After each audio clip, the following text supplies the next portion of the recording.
So this time 10 years ago, I feel like Mermail was winning every single European event. And you would say, why on earth would you turn up to a YCS not playing Mermail? But now we're in the Rikka stage. You know, Rikka has won so many events in the last few years. How can you argue with somebody rocking up with Rikka? And that's a great start with the Ariana, of course. You know, somehow Rikka reminds me of Burning Abyss in the sense that, you know, during the years he kept winning and winning, and it was always there, you know. I always has that feeling that if you know how to pilot the deck, no matter what, you can go, you know, very, very deep into the tournament. Yeah, it's a super deck, and it's super complicated, so I think maybe people might write it off if, you know, they don't fully understand its power. Maybe they haven't played against people who know exactly what they're doing with the deck, so you might think, oh, you know, just a couple of traps, hand traps here and there, and I can deal with it. But players who have practiced a lot with the deck can push through those. And we are seeing a great start here with the Arias, which will allow Alain to just immediately activate the trap card, which I think was the big welcome set from end. So really powerful start, and he's on, as you mentioned, a little bit of different technology with 3 copies of both the Chandelier and the Stovey, so really focusing on consistency here. Yeah, it's a little more sort of combo heavy, isn't it? Because he's included that Shavara, so it makes me feel like he wants to get a couple of monsters on the field on the first turn, which isn't the necessarily traditional way of playing Labyrinth, right? Normally people think of it more as a trap deck, but if you want to link summon on your first turn, that means you're going to try and summon a few more monsters, and that's what's going on here. So he's used the Arias to be able to resolve the big welcome. He's going to get to destroy a card in his opponent's hand. Get to see what's going on with Felix and his 60-card deck. It's a big pile he's got there. And yeah, I think he might have not used the welcome effect, but yeah. No, I think he's used, a bit of everything. So welcome. Yeah, he could have said it Stovey. because I think he discarded it with the Stovey, but like I think he no, I think he because even if you drop pointed it, to it. I don't know if maybe it'll come out in a second. Let's see what is going to be sniped. Okay, not information here, but what do you think if you get rid of that Clurer? Do you have any clue what you're up against?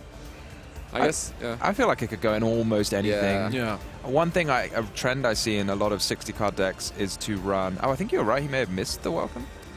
Is to run 3 copies of Thrust and then a variety of targets for that Thrust, and one of those is almost always Dark Ruler no more. So maybe Alain knows this and sort of can't read too much into it. Yeah. And this is where the interesting part goes. Okay, no, he doesn't go for a bit of a combo, and yeah, solid start, I guess. So yeah, you're right. I think he just missed the... No, yeah, because I think he might not even be able to set it, even though it was not activated the same turn. I think even if you discard it, you still can't set it the same turn. You can't set it the turn it's sent to the graveyard, right? Yeah. So yeah, makes sense. Let's see. Now Felix will have to reveal that he is indeed on the Rikka deck. I'm feeling a little bit worried for Alain already. I don't feel like he's set up quite enough interruptions to, you know, we know how persistent the Rikka deck is. He's taken 1 card out of Felix's hand. Felix has still got 5 more. And Alain has got the welcome, or the big welcome, to deal with 1 card. And he's got a couple of pops. So will that be enough? Pass? Did he pass, really? I mean... He has Thrust, I think he either enter battle phase, maybe as a bait, which could make sense, because, I mean, you just reveal a Dark Ruler, so your opponent might assume you're also unevenly on such a deck, but I'm pretty sure he either enter battle phase or just straight up, you know, attempted to leave the main phase, I guess. But, like, why would you need... You don't have any effects. Alain doesn't have any effects that need to be used in the main phase. So, like, that works. Your opponent has, like, an IP, but it doesn't work. Yeah. Like... I mean, maybe this is a clever bait from Felix there, because, as you said, we see the talents, we see the thrust. Exactly. And Alain's going to activate it. So either this is the main phase or it's the battle phase. Sorry, the end phase. Okay. The one of impermanence being activated from Felix. I mean, he might have passed, honestly, because I don't think his end looks very good, but... Let's see. We get back the areas. And now we are figuring out whether he can use these talents. Yeah, I think so. Yeah. Then I'm pretty sure he attempted to enter battle phase, and Alain responded like that. Wow, what a very nice bluff from Felix there. So I think his end was actually almost done. If Alain said, sure, let's go to the end phase. And thrust will get you to the full engine, and Alan's used like all interruptions here almost, right? Unless he's got something else in his hand, like the Lovely has been used. That trap is a welcome Labyrinth now that has been set this turn, so maybe he has the Kuklok in hand so he can activate the I guess the areas, if he has something, probably not, Yeah, I think maybe a Kuklok got added to the hand via the big welcome, and that will allow the field spell to destroy one card. So he's going to be able to destroy one card, but that doesn't feel like that's enough, does it? Hardly, but he also has the talent, right? So let's see, because on the other end, Felix can also try and draw more cards or take control. So it's going to be a close one. Definitely well played, recognizing that he needed his opponent to, fall into his bluff. And yeah, we do see probably even 2 copies of talent. So yeah, without the bluff, this was over. Yeah, it's such a hard thing to remember when you don't have the evenly matched. This is something you can do. It's yeah. And I mean, this was all, I think, also due to the Dark Ruler reveal again. Like, if you see Dark Ruler, you can assume your opponent is on those type of cards, and yeah. No response. Is the last card in hand more charmy? It could be. I don't know. Seems a little bit of interesting. I don't think it can be. Surely he would have activated it. Oh no, you can't activate it actually. Yeah. Ah, okay. Because you can't respond to a normal trap with monster effects if the Lovely is in play. So he couldn't have actually chained it to anything. And yeah, as you recognize, Tom, now he gets to destroy one with the Labyrinth, a card that we haven't seen in a while. It was usually played when Labyrinth was really popular as a, a mirror match option, but Alain is back on it, and it makes sense with such a heavy Labyrinth count. So yeah, I was thinking that when you have so many furniture pieces, you might end up needing to have extra targets for them after you've maybe burned through all of the traps in your deck, or just have a little bit of variety if you've already got access to both of your traps. And yeah, this is gonna be crucial. We still have not normal summon, so another Loshi would be insane. I think it was 3 monsters, but I'm not sure. What kind of monsters are there? I'm pretty sure like anything. Yeah, one is a is it the Therion? Borea, Yeah, the Therion card. Oh, we see the Rikka package. The Evil Seed. I'm pretty sure this is just like a kind of full starter for the deck, and it will get you everything you need to do all by itself, but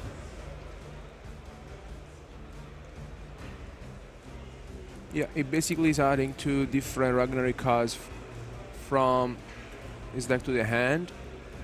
And then you have to banish one. Yeah. And then I think one of the ones you add can banish, can return one from banished in order to special summon itself. So I feel like this gets you to your whole combo.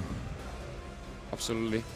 And as you can see, resolves the effect. Now he's plant locked, which is something we should keep in mind, but I mean, it shouldn't be much of an issue. Is he plant? Is it like... It's like plant, 3 insects, types. and reptile, Yeah, but I mean, the Ragnarekas are different types, But I think later he might end up locking himself into plants anyway, so... Yeah, I mean, it's mostly... He's going to slowly restrict himself until he can't summon any monsters. And he's explaining the cards to Alain. Makes sense.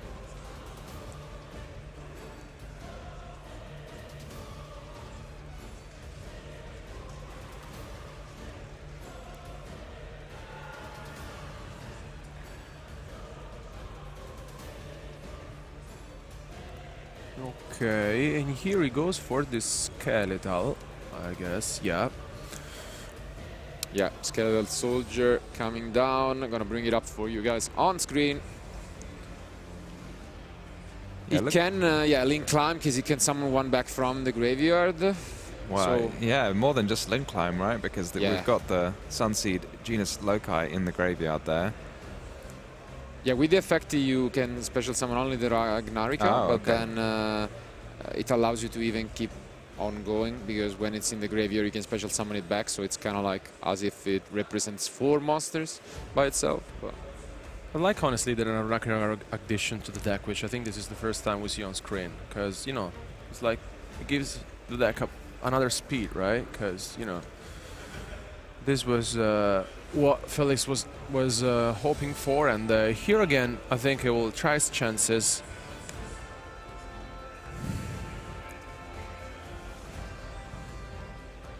Yeah, a little bit of explanation here, because Alain may not be super familiar with it, but I'm just checking it out. Something's brought the Locust back. Do you think it's the Bloom or the Soldier?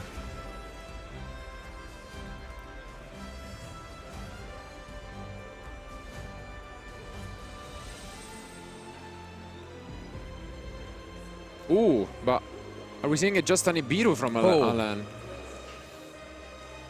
Wow, okay.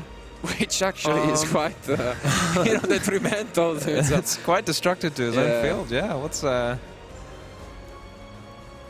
he's got a couple of cards in his hand, right? He must have added something. Yeah, and I mean, you can still use the Stovey, I guess. Yeah, oh yeah, it's the old combo, isn't it? This way you avoid giving your opponent a token. I do love this combo. Yeah. It is quite fun. It's pretty fun. So for those of you at home, in Nibiru, you activate it in your hand, and what it does, obviously, is tribute the whole field and then summon itself. But if you, in response to its own effect, discard it, for example, with one of your Labyrinth monsters, then it resolves as much as it can, which is to tribute the whole field. But you cannot actually special summon it when it's no longer in your hand. And in addition to that, so it doesn't come onto the field, and your opponent also doesn't get a token, which can be very, very important sometimes. A lot of decks, when they get hit with an Nibiru, one of their plans for carrying on often involves having the token, or the Snake Eye deck involves your opponent summoning a monster, and then you can summon one with your field spell. So not summoning the Nibiru and the token makes it even more devastating a lot of the time. Which I think would have been huge, but the Borotea hits here, and I think maybe Alain was hoping that Felix was passing, I guess. Yeah, he keeps coming up with more and more interruptions, Alain, but maybe this won't be enough. Yeah, we can now search for a spell and trap. Often this Colosseum field spell. Yeah, makes sense. Then add Regulus, but I think he's, as you mentioned, can't summon a Regulus this turn because it is a machine. Also needs a way to maybe get a couple more plant monsters into play. I'm pretty sure there was a second copy of a talent in hand, so that's not gonna help right now. And one last card, which is a monster. But probably a Rikka. I can't quite tell which one it is. Oh, can he just summon back the Soldier?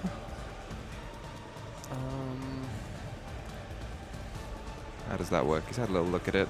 Yeah, because you can target one plant, and basically you can special summon it back by putting that on the bottom. Oh, okay. What was the last card in hand? Oh, it's a Mudan, so that's really important now. Wow. Wow. Yeah. You get the Concon can get more Rikka spells and traps. I'm trying to remember the name of the one that searches too. Glamour, maybe? Yeah. Is it Glamour? I'm thinking of Sheet and Glamour, but I can't remember which one is. Glamour. Sheet is the trap card. Sheet is the trap, yeah. So yeah, this is great. And now, I mean, he has full knowledge, because he knows the last card in hand is the Cooklock. So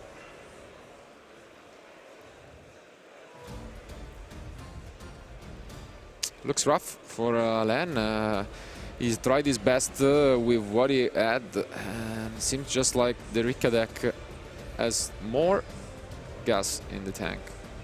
Yeah, I mean, Rikka's a really powerful combo deck, and normally, I guess, you don't associate those with being super strong going second. Often you think they're at their best going first, but Felix showing here that the deck is more than capable, pushing through a number of interruptions. Yeah. I mean, Alain pulled 2 cards out of his hand, courtesy of the lovely Labyrinth, and then there was a Nibiru, and then there was a pop. So he's gone through sort of 4 distinct interruptions here, and looking none the worse for it.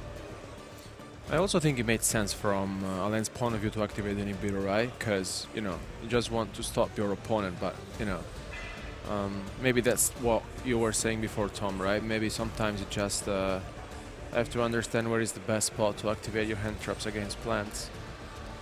Yeah, I mean, amazingly, if Alain had just not taken the bait, maybe he'd have just gone all the way to his end phase, but maybe Felix had more in his hand anyway. I mean, an excellent bluff. How can we say? I mean, how many players would have just looked at their hand and gone, oh, I can't do anything, guess I'll just pass. Absolutely.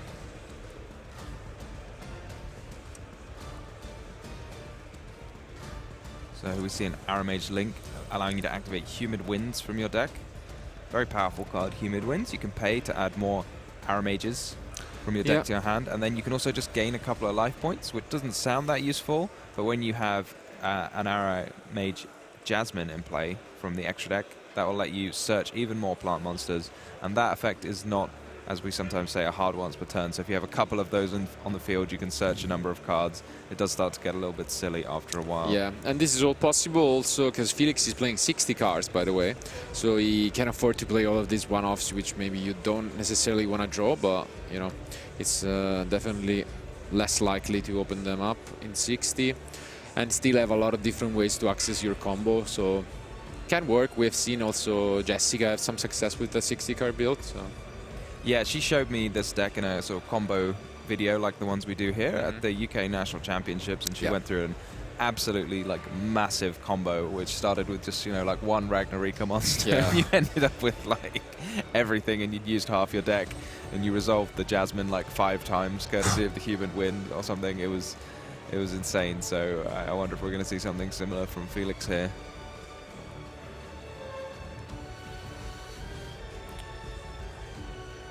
So I guess Rikka, one of those decks, you can never write it off, you know, event after event coming back. Would you have turned up with it, Alberto? No, I think he would have played the Labyrinth. totally. No, totally. But I think speed. Yeah, no, but I agree with you, Tom. I think this is one of the most difficult deck to play in general. Like, I think you don't really want to miss your chances when coming off, and I think I always found this deck, like, over the last few years, I think the one of the most, you know, I think if not the most difficult deck to play against, because even if you have like 2 to 3 hand traps, you really have to know where to activate them, because, you know, I think Alain tried his best to navigate through Felix's hands. At the end of the day, I mean, we are just witnessing what Rikka does at its best. I think the deck is very consistent, and over the years, I mean, we have seen that it's super competitive, and I think something that will never change is how to face this deck for our players, because I agree with you. I think this has always been, I don't want to say under the radar, because it won events, it topped a lot of events in Europe, but I think it still needs to be, you know, valued as one of the best decks of the format, because I think he has their chances every time, and I think the few times we saw on the very first rounds on stream, then he end up, if not winning the event, going very deep into it. But I can see you playing this, honestly. Yeah? You can see it for me. I can see it. I'm looking at it. Yeah. I mean, I never really went in for like 60-card decks so much. I love the more streamlined version, but there is something to be said, as much as I mentioned, like if you're playing a lot of one-offs that you don't necessarily want to draw, you can instead sort of bury those deeper in the deck by running more cards in your deck. Yeah. That way you can sort of increase the density of good cards that you want to draw while keeping fewer engine requirements. And I guess this makes the deck a bit more multi-layered. When it's sort of streamlined, you trim it down to 40, maybe you have those core combo elements, and maybe players now know, what do I do against those cards? What do I do against a Con or a Rikka sheet? Or, you know, maybe I know the combo where you start with the Sunset Genius Loci, and I know how to interrupt that. But now you've got all these Rikka monsters, you've got the Aramages, and your opponent's going to think, well, okay, hey, wait a second, I learned all of the Rikka cards, I knew what was going on before, and now you're going to show me a bunch more cards. I need to know how to interrupt those. Yeah, this is crazy. Look at this. Yeah. So you saw Felix smile like as he got the Sunseed Loci to the 3rd time and is now uninterrupted, hit the field, and you got to think that's going to...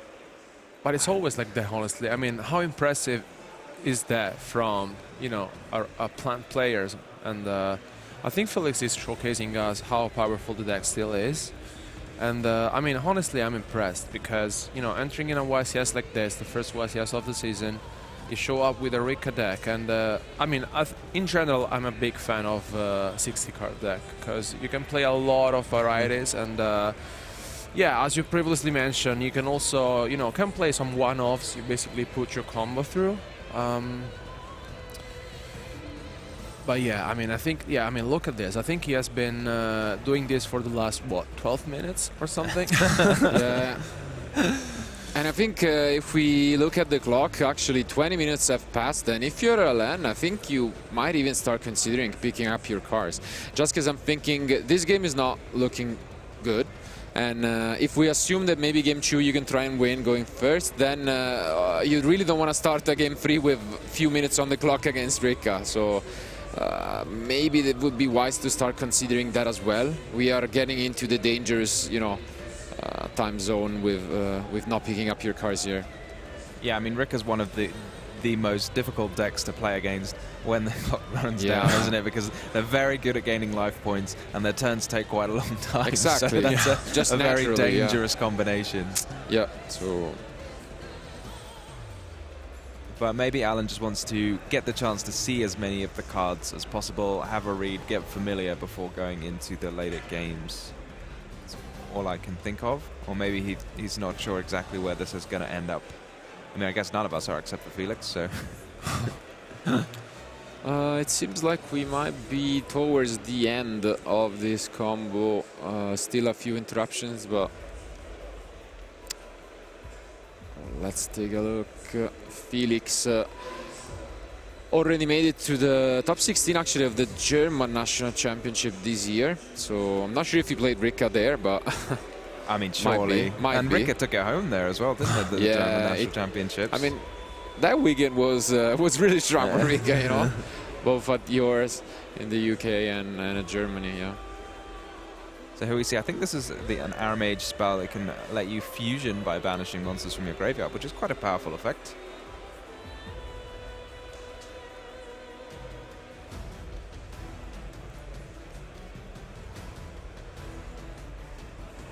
Give you some extra sort of layers of interruptions. Do you think he's got any way to tribute off this Strenna that's on the field? He's already gone through Mudan. He's got a droplet in his hand. I don't think that tributes anything. No. Just sends. No unlocked synergies. And yeah, it's just showing a translation for the Magnolia. Oh God, had he not even activated the Concon yet after all this time? Okay. I thought he had. Yeah. I thought he'd gone through it, but no, insane. He kept it in his hand. So yeah, he'll be able to get the Glamour now, and that will tribute the Strenna and add even more. Or is that a sheet, maybe? Yeah, this is crazy. The Magnolia is so strong. First of all, it protects you from disruption. And then by paying 2,000 life points, you can banish cards up to the number of human wins. So, I mean, that helps. Can get rid of one of the cards from Alain. I mean, being protected from destruction is nothing to sniff at against the Labyrinth deck as well, because a decent way they use is the Lovely to out cards. I mean, a lot of other decks maybe can deal with monsters that don't require destroying them, but... It's also...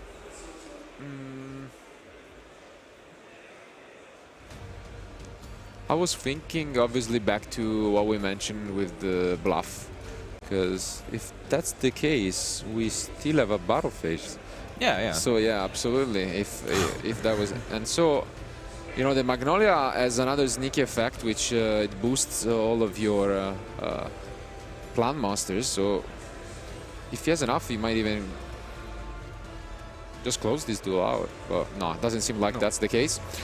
One more turn, so wow, 24 minutes down the line, and Felix pretty much got rid of everything that Alain set up, who is just left with a cool clock and another card in hand.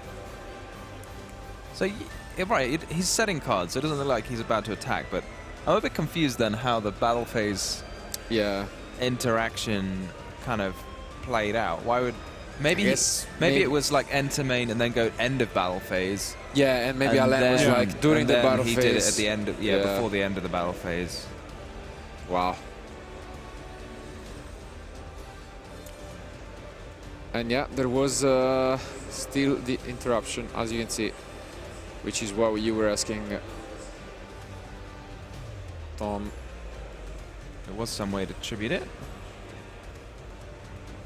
But what was activated? Because there was the princess there being used to tribute the Strenna, but like what was activated that made the princess? It's the cool clock, but like how? Like, yeah. Because like the other card in hand was an Ariana, right? So yeah, it looked like he kind of showed the Ariana, but the Ariana somehow made its way into the graveyard, which doesn't seem like something Princess does. It just negates effects, right? It doesn't destroy them. Unless this whole time it was a Chandelier instead of the Cooklock, but I'm pretty sure he searched the Cooklock, so... Oh yeah, maybe it was a Chandelier, because he used Cooklock last turn, so maybe the Cooklock yeah, no, made it was to the his hand. Chandelier, yeah, makes sense. So he tried to use the Chandelier probably in the end phase and was met by the Princess, which made this just instantly worse, because as you mentioned, he gave away to tribute off the Strena and then still negate it. So Princess is one of those like sneakiest. Yeah. It's like an interruption that just sits like buried in your opponent's graveyard. And they're Rikka players, they always remember it because, you know, it's their deck. And whereas when you're playing against it, you're like, wait, where on earth did that come from? And there you go, Alain picks up his cards and game one goes to Felix. Very, very well maneuvered, and yeah, now there are only 19 minutes remaining, and obviously not much that Alain can do. He's just gonna try and go first again, adjust with his side deck, possibly. What do you guys think he might bring in for this matchup? Looking at his side deck, honestly, I mean, there's an anti-spell fragrance, which I think he can side in for sure, but also looking at the time, there's the Ghost Sister and Spooky Dogwood, which honestly I would side in. What do you think, Tom? Well, I maybe not with this amount of time. Like 18 minutes is quite a long time. Yeah. And if you want to be ambitious and say you're going to win the match, then you know you can't be winning this game on life points. You have to win one and then win the next game on life points. So it's going to be tricky. I mean, one of the things I've heard is that the Rikka deck is not so strong into a lot of trap cards. And unfortunately for Alan there, he didn't actually have a lot of trap cards. He just had his sort of Labyrinth engine going on. So maybe he can just sort of rely on his main deck. I don't think that Rivalry of the Warlords is super strong against against the Rikka deck. One of the things Rikka was kind of first came on the scene was it could run through Rivalry of Warlords. So, but probably the skill drain. Yeah. I guess Dimensional Barrier is an option, but it's not the greatest against the deck. I mean, it can stop a few lines if you obviously call XYZ, but like, it's... I guess I like that it's searchable in the deck, but I mean, it's not the greatest. But on the other side, though, Felix, as mentioned, 60 cards. So obviously the side deck is the only part where, you know, it gets kind of shaky because you need to side multiple copies usually of the same card. And it doesn't look like he has a lot of Spell and Trap disruption, right? No, most of his side deck seems crafted around the crossout designate. Yeah. Besides one of everything. I'm wondering if there's a Duster in the main deck. Maybe he's got I don't know. 'Cause he's got those 3 thrusts. Yeah. It's one of those things. Would be shocked if he didn't have anything. No, doesn't look like it. Nope. Wow. He has no respect for the trap card decks. I mean, it worked out for him in game one. So he's got the 3 evenly matched, to be fair. But yeah, as you say, it's one of those things about running 60 cards, right? Those side deck cards that you really, really want to draw, all of a sudden you're just much less likely to draw them than someone who's got a 40 card deck. But yeah, absolutely. With 3 copies of Trust, I would have expected at least the first like a Lightning Storm or or a Duster. But I mean, Felix decided to go for this, and he's now only 1 game ahead with a start 1-0 here at YCS Lille. Our duelists are ready, so let's jump back into action for game 2.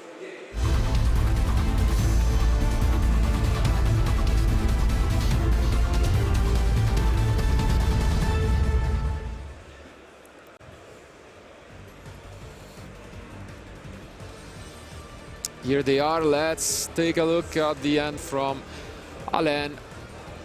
Wow. Oh, all right. We see the Mulcharmi coming down, which could actually do nothing. I was thinking that. I was like, is that fantastic? But again, it's one of those times, depending on how your side deck is constructed, you might just not have enough cards to take out. So you just think, I guess I don't necessarily want this in my deck, but I can't take it out because there are other cards I'd like to take out instead, or I don't have anything better in my side deck.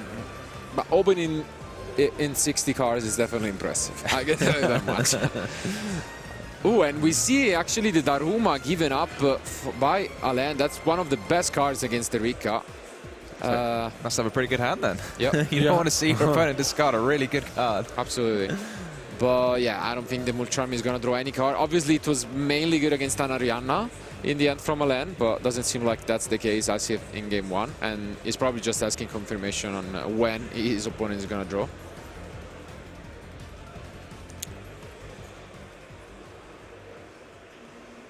We might just see a couple face down and a pass from Alain.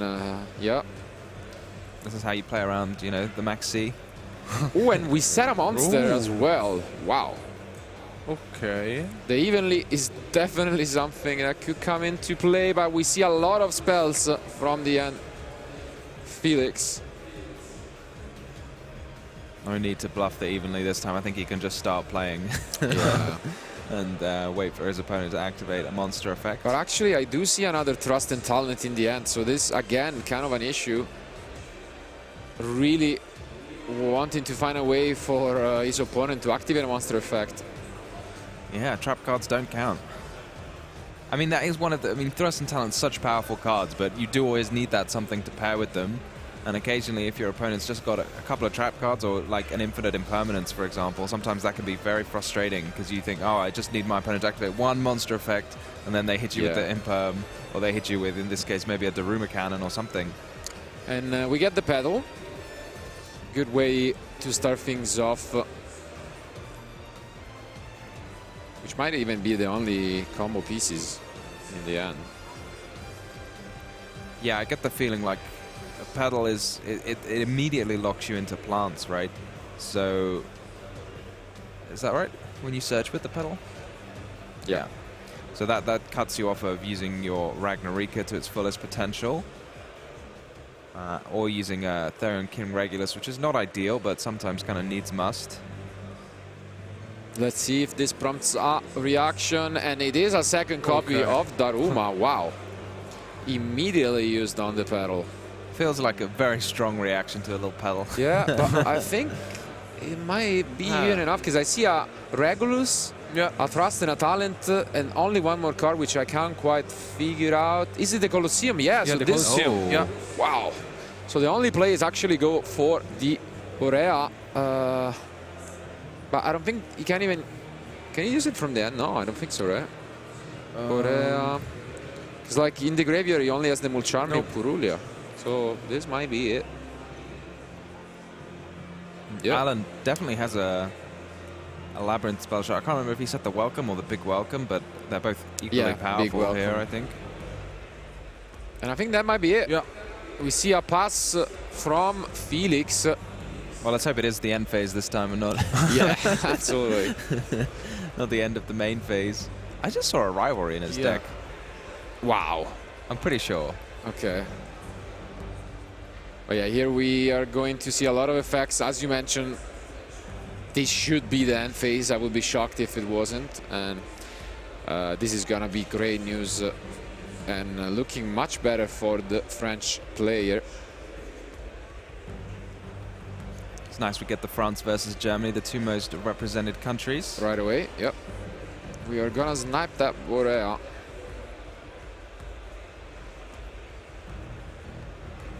And still in the end phase, do we also have the Welcome? No, we have a Trap Trick. So yeah, this is a great start. And yeah, this might as well just be game next turn if he just, you know, maneuvers it. Yeah, I mean, to some extent, like, even if you don't get the end of the game on this turn, you're going to be able to use the Lovely to reset a Daruma Cannon, which is a super powerful thing to do. Very hard card to play through one copy of. When your opponent just plays it every turn, it starts to feel a bit more challenging. And yeah. I mean, he has the Chandelier that he bounced back, so this is, I think, this is pretty much it. Because you can get both Ariana and Lady, and then use the Chandelier to get a big Welcome, which in your next turn is just going to be enough, with the Lovely destroying the pedal, for example, I think. I guess the only thing he doesn't have to forget is the sneaky effect of Colosseum. I think that just, does that just prevent your Therions from being destroyed by battle? I'm pretty sure it was any monster, that's why it's sneaky. Yeah, it's any monster. That is sneaky. Yeah, any monster. Does it just do it once? Do you have to send a Therion? I don't know, all these questions. Let's see. Once per turn, yeah. I mean, I think you just have the big Welcome here, and then you can just pop the petal anyway if you want to. There's a lot of ways around this. I think even if the worst came to the worst and somehow Alain didn't finish the game this turn, he's going to have like taking more cards out of Felix's hand. He's going to have multiple Daruma cannons set, so... Oh, it's looking promising for Alain, honestly, yeah. He's going to do the fun thing where you can summon the lady in attack position from your hand using Ariana rather than having to summon it in defense position with its own effect. Help you get an extra 3,000 damage in. Yeah. And the great part about Stovey is that it also gives you access to Chaos Angel easily, which is, you know, a great addition to the deck just a few months ago that allows you to just completely close out some games. So taking more cards out of Felix's hand. Probably need to just not summon more than 5 times though. yeah.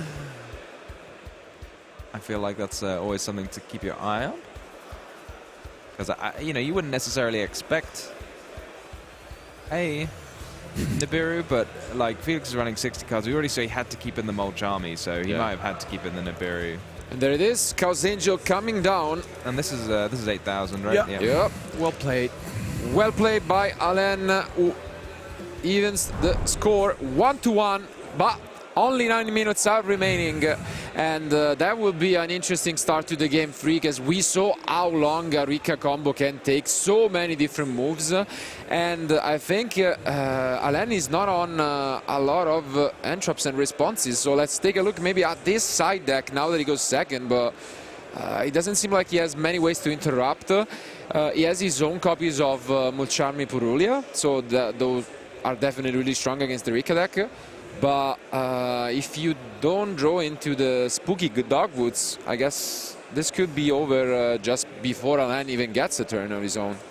Yeah, that Ghost Sister is going to be the pivotal card. It feels very difficult to stop the Rikka deck from doing something and gaining a couple of life points. So Ghost Sister feels like the pivotal way. And Molchami might help you draw into the Ghost Sister. So a powerful card, even by itself, even if it doesn't interrupt your opponent. Yeah, not many options for him, and I mean, from Felix's side, honestly, I don't think anything is gonna change much, because, you know, he's gonna bring in for sure the Designator and the Cold Body Grave to help him out navigate some of potential entraps from Alain, which are not here. But yeah, I mean, what do you guys think? Who's the favorite if you were to pick up someone? It's got to be the Rikka for me, because your opponent, like, so if you have 3 of a card in your deck, you've got like maybe, I think it's like a 40% chance there or thereabouts of drawing it in your opening hand. So it's going to be quite difficult. You know, you're not going to see the Ghost Sister every game. It's not like a super robust game plan. Here's a question: if you're going and you think you might have the end of match teaser in your head, would you ever put a Ghost Sister? I've never seen someone put Ghost Sister for a crossout designated target. Oh no, for sure. I think actually, I don't remember if it was Jesse Cotton, or I remember recently in one of the YCSs, or maybe Ani. I remember one of the finals. No, it was Paolo who did it in the finals, and he actually sided it in, and he went for like there was this crazy recently final where I think it makes sense actually to just put it in. I mean, especially in 60, I guess. In 40 we can debate, but like in 60, yeah, we do. And yeah, our duelists though are ready with 6.5 minutes remaining. Let's find out who will be the winner of game 3.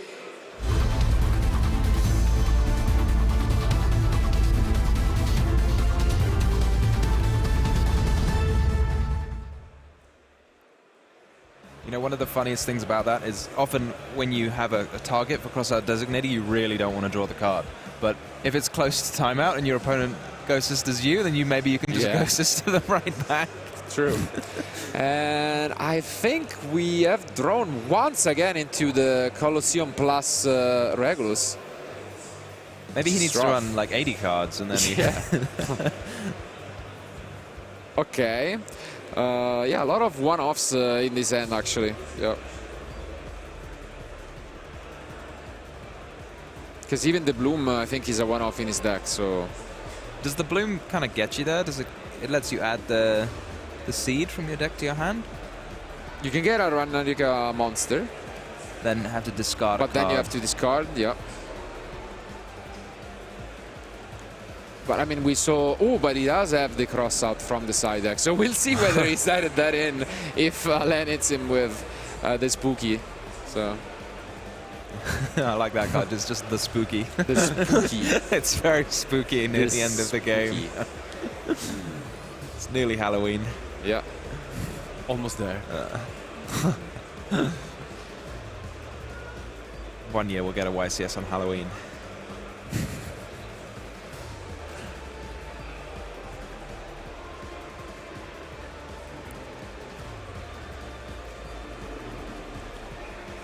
Wow, these Regulus and Therion's getting banished and discarded.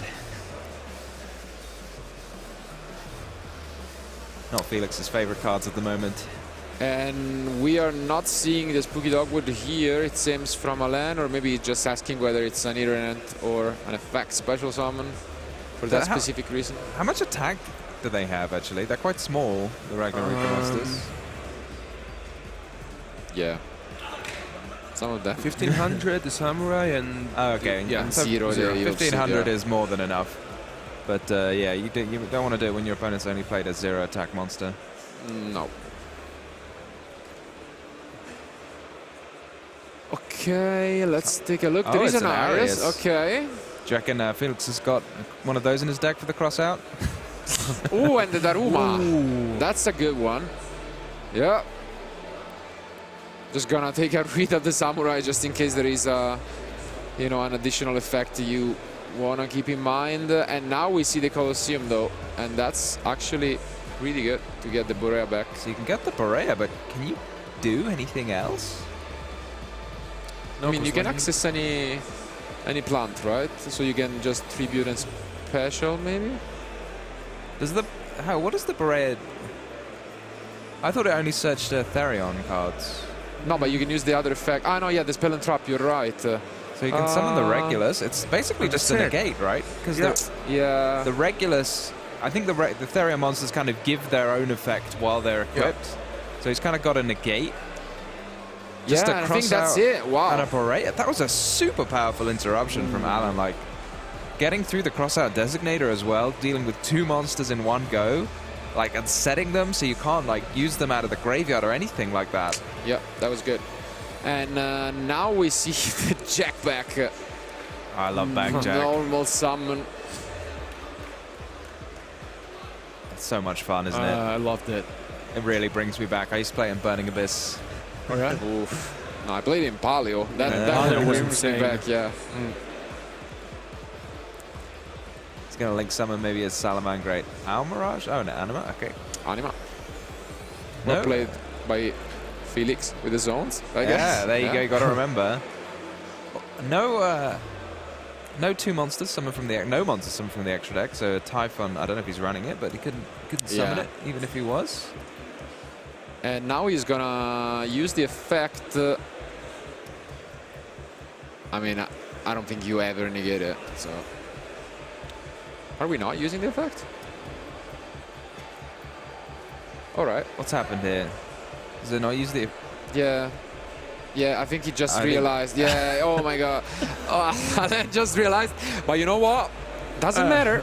Doesn't matter if there is a good normal trap card on top. Exactly. There's always a normal trap card on top. Yeah, you can see Alain really disappointed with himself, but I mean, gotta keep calm and just believe in your deck.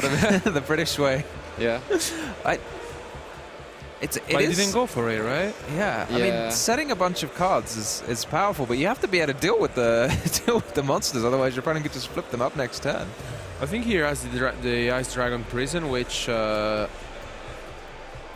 be good. But I mean, there is also still the Borea impersonating this Regulus. So it's not impersonating; they're friends. You know, the Regulus I think is giving the effect to Borea. Borea is not taking the effect; it's giving it.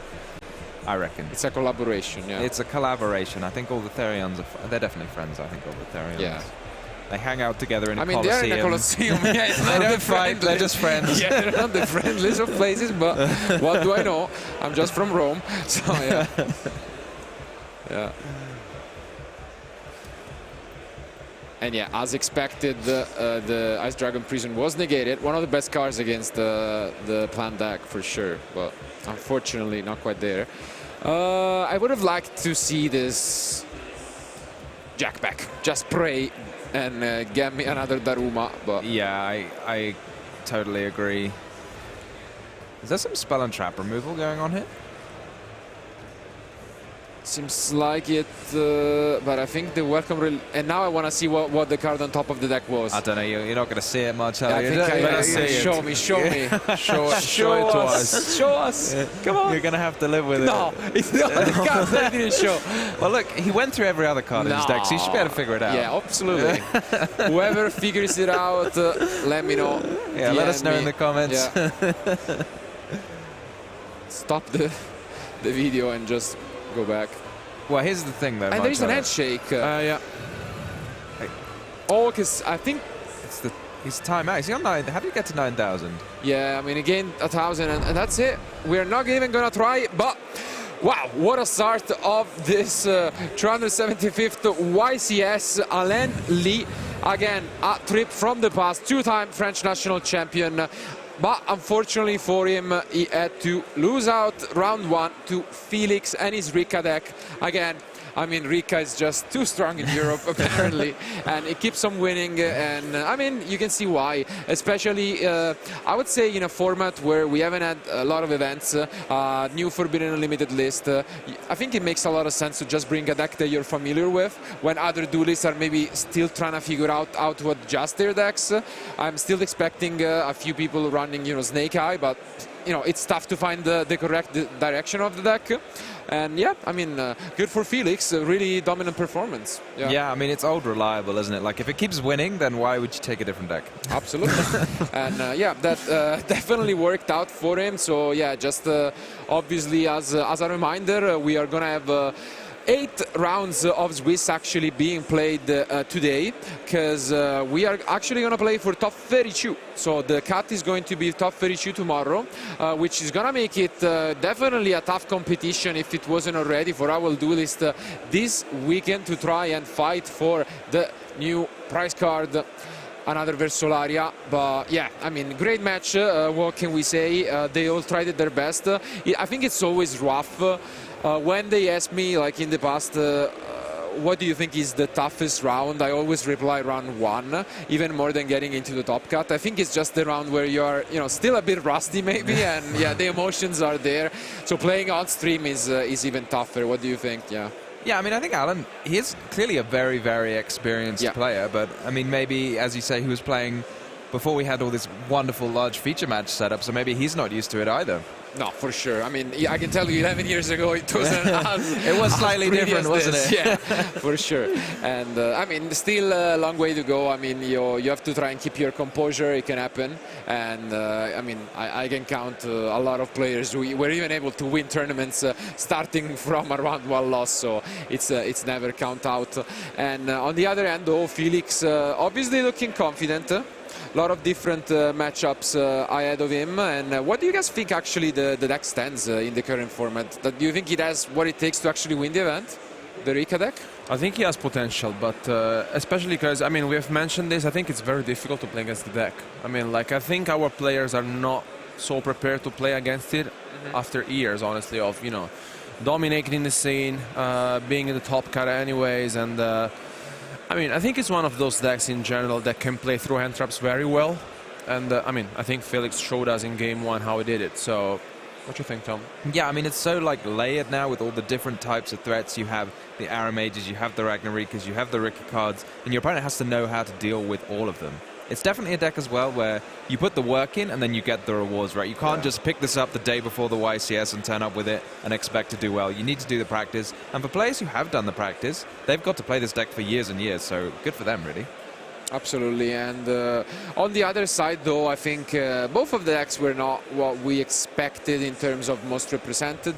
Labyrinth is also in an interesting spot where I guess against the U-Build deck, which we could expect as the #1 threat, it lines up, I think, pretty well as compared to others, because most of the interruptions are, you know, not really affecting you, and especially when you go first, they don't really have a way to interact with your spell and traps. So I think Labyrinth we could also expect, but maybe it was the game 1 direction that costed Alain with playing just a lot of Labyrinth engine cards, as you mentioned, while if he went for, you know, Solemn Strikes and a lot of more trap cards, I think he might have been in a more favorable spot, winning the die roll at least. You know, that can definitely pay a different impact in such a matchup. But I guess we'll figure out later whether this pays out. And I guess before leaving you guys with the interview, Tom, since you joined us for this event, we are gonna welcome you in our tradition of cursing a deck, as we usually pick what deck is going to win the event, each one by one. So what do you think, Tom? Just pick your deck for the event. I mean, if I was going to be like very boring, I would say the U-Bell deck, because I think it's going to be the most represented, and I think it's most represented for a reason. But we've just watched Rikka, and we're at a European YCS, and I just saw Rikka win, so completely unrelated to that feature match, I'm definitely going to say Rikka, and definitely would have said it if I hadn't just seen Rikka win as well. You know? That makes sense. With sense, we'll take it, and then I'm gonna follow it up. It's gonna be a tough one for me to just rely on, but I think I'm gonna go with the opposite one and just pick a complete dark horse with the Labyrinth deck. just for it, just why not? Let's do it, and then Alberto just curse whatever deck you curse think. one, guys. So you're waiting for it? No, I think some runic variants. Let's say. Okay, perfect. So runic players, good luck. But thank you guys for being with us. This was the end of round 1, but before we are on a break, we need to hear it from Felix, the winner of round 1, and Ed is gonna take you guys through his interview. Thank you very much, Marcello. Yes, I am here with Felix, who's just won our round 1 feature match here at the 275th YCS in Lille. Felix, you've just won. How are you feeling? Quite good. Yeah. I lost 2 feature matches at German Nationals, so I'm quite happy to not be like X and all losses. So. Yeah, it's a great start. You've won 100% so far. Now, actually, you've mentioned German Nats. You were a top 16 topper at that, weren't you?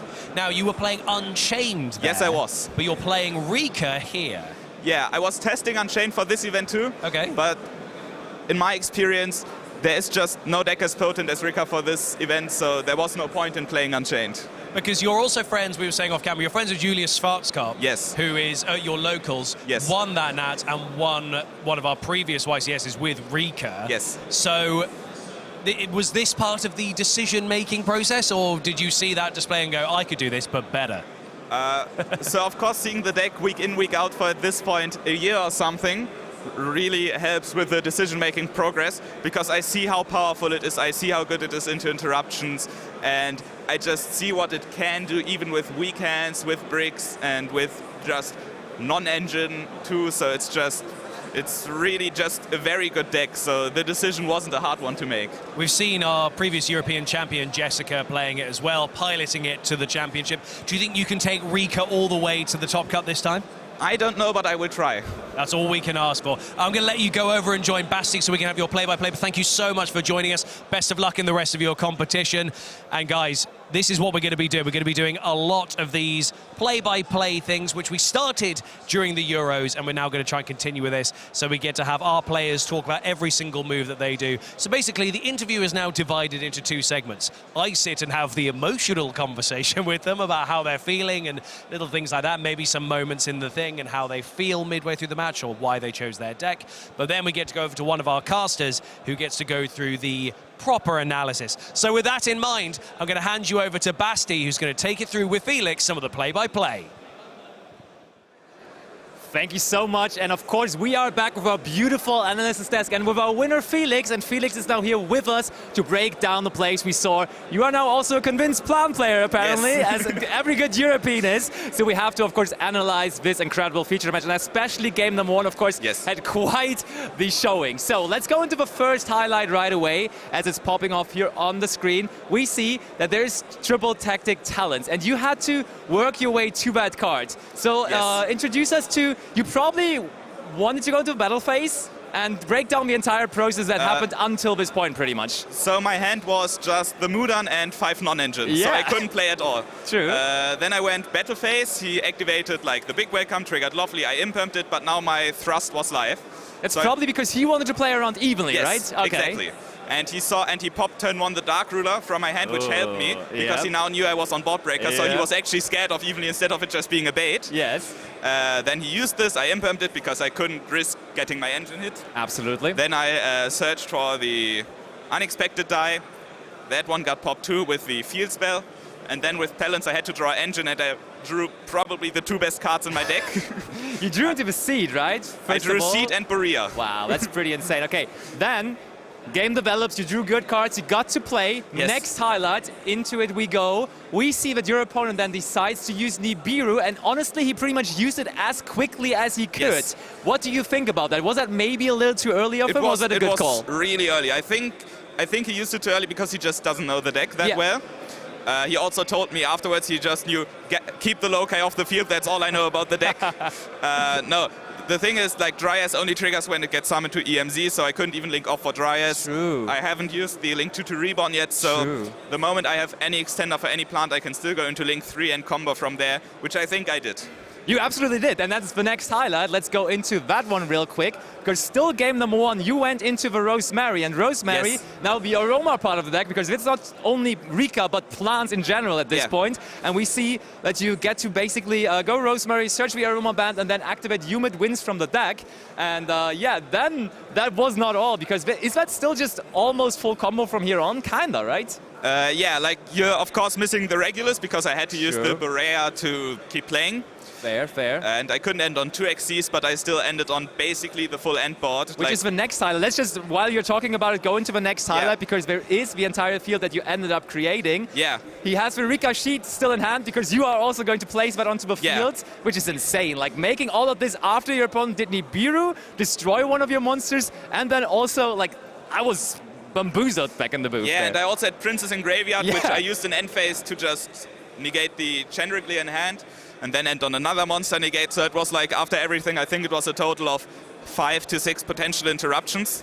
Which was crazy. And there also, we see that Magnolia actually has a quite handy effect of also destroying spell and trap card. Or banish even, and even any cards. Like, you pay 2,000 and then you banish up to the number of wind perma traps you have on the field. So honestly, originally I would say Rikka always had a bit of a trouble against back row decks. I think that was always like a thing that you struggled against Labyrinth in general, but now with the Aroma cards, did that change a little bit maybe? They do really help. Like, they make the matchup a lot easier. It's still, I don't think it's entirely favored, but you do have good matchups now, because you do have a lot of removal in engine that you play anyway, so it's not like you're struggling to look for removal. Yeah, that's great. Okay, so no surprise, you took game number 1 then. We don't have a whole lot of highlights, but one from game number 2. That was the one your opponent pretty much dominated, so let's go into that. Yeah. Because there he, once again, very, very early went for interruption. In that case, it was the Daruma Karma Cannon. Yes. But that early Daruma Karma Cannon stopped you entirely. Yeah, I had Thrust Talents, needs monster effects, and then I had 2 Therian cards. Yeah. Needs Graveyard setup. I had neither, so all 4 cards were dead. Yeah, so I mean, that's kind of a trend, right? In both games, you saw a lot of non-engine. Is it like a thing with that deck nowadays, that there's just so much non-engine, or was that just unfortunate for these games there? I mean, that's part of the reason I play the deck. Yeah. I think you play, basically half the deck is non-engine. Yeah, but it's cool. So you will always draw non-engine. That's not the issue. Absolutely. Okay, then game number 3. And honestly, game number 3 started a bit shaky, because we go into the highlight where your opponent, when you have those 2 monsters on the field, uses the Daruma Cannon through the Arias. And the moment you activated Ragnaraka Bloom, I was thinking, is that even that good of a start? Talk us through it. Is that a good start in general for the deck? So Ragnaraka Bloom is full combo. Okay. If you have another plant in hand to banish, because you then have to use the Beetle to put the banished plant on, under the deck and then keep playing. Okay, okay. But I did misplay there. I could have played around it if I activated the Colosseum before everything else and then equipped the thing. Because the moment I do that, he is forced to Daruma Cannon early, and I can somehow keep playing. Absolutely, absolutely. So that then still in the end worked out for you because you had that Rosemary and everything, then in the end gaining a crucial 1,000 life points, in the end making you our winner for the featured match. So congratulations, I don't want to have you anymore here because you are going to go straight back to the tables because round number 2 is already very, very close. So thank you so much for the interview here, my friend. We are going to come back with more live coverage here from Tuned. More featured matches coming